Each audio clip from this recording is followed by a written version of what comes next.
Монгол улс сүрье болон олон эмд тэсвэртэй сүрьегийн өвчлөл өндөртэй орон хэвээр байна. Манай аймгийн тухайд л гэхэд өнгөрсөн оны байдлаар 120 хүн уг өвчнөөр өвчснөөс 5 хүн амнасаа алдсан харамсалтай тоон үзүүлэлт байна. Уг сүрье өвчний үед үзүүлэх тусламж үйлчилгээг эрчимжүүлэх, сүрьегийн хөтөлбөрийн үйл ажиллагааг гүйцэтгэлийг сайжруулах, иргэдийг мэдээллээр хангах нэн шаардлагатай. Энэ хүрээнд эрүүл мэндийн яам, глобал сангийн дэмжлэгтэй олон нийтээр удирдуулах хяналтын тогтолцоог бий болгох төслийн хүрээнд энэхүү өвчнөөр өвдсөн даван туулж буй хүмүүсийн бодит жишээн дээр тулгуурлан сүрьегийн тусламж үйлчилгээг сайжруулах сэдвт сургалтыг Дархан уул аймагт зохион байгууллаа. За тэгэхээр одоо юу гэдгийг төрийн байгууллагаас, эмнэлгийн байгууллагаас ингээд арга хэмжээ аваад байдаг бол бидний одоо мэдэгдэхгүй олон төрлийн кейсүүд гарч ирдэг.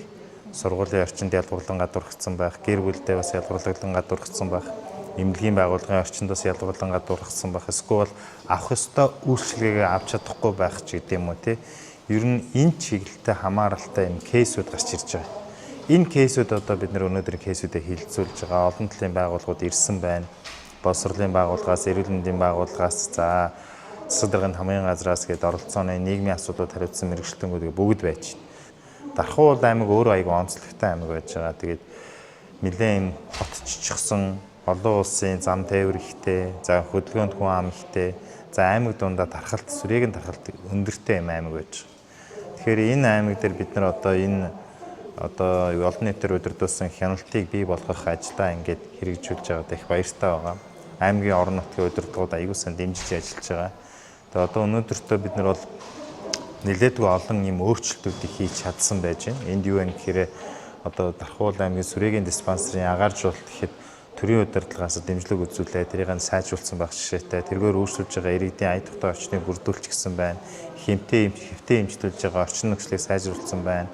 За иргэд нь тэгээ дээрээс нь сүрьегээр өвдсөн хүмүүс нь өөрсдөө биднэрт ийм одоо хүндрэл гараад байна. Энийг сайжруулад гэдэг одоо сан сэтгэлээ аягүй чөлөөтэй илэрхийлж эхэлж байна. Энэ бол аягүй олон тавын даваа талтай дараа нь ажил сайжруулах аягүй том нөлөөтэй гэж харж байгаа.